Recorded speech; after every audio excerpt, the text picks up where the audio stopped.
चलें फिर मैं भी आप लोगों के साथ चलता हूँ। डॉक्टर से मुलाकात के दौरान मैं भी मौजूद होऊंगा। नहीं नहीं बेटा, उसकी जरूरत नहीं है। तुम आराम से कंपनी जाओ, इनका दिल मुतमईन रहेगा।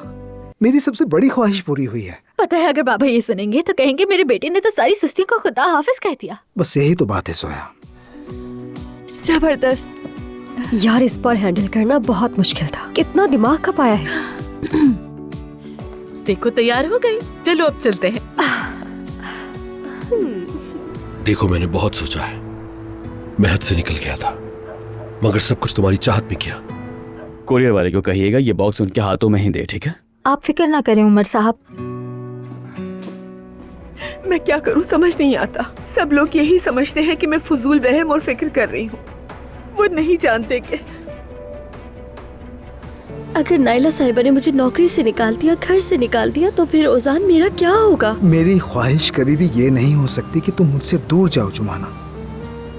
इस वक्त कुछ अजीब बातें हो रही हैं जो हमारे हिसाब में नहीं थी, इसलिए हमें अपने मंसूबे तेज करने होंगे। क्या चचा जान की तबीयत वाकई ठीक है या मुझसे कुछ छुपा रही हैं? बताइए जरा। उमर,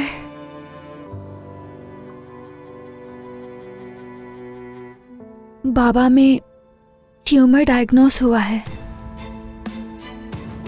समझा नहीं मैं जो आपसे कह रहा हूँ अब आने की जरूरत नहीं, सिर्फ कमाल यहाँ रहेगा और आप यहाँ से जाएंगे। मुझे बहुत अफसोस है उमर। सब कुछ तुमने मेरे बाबा के लिए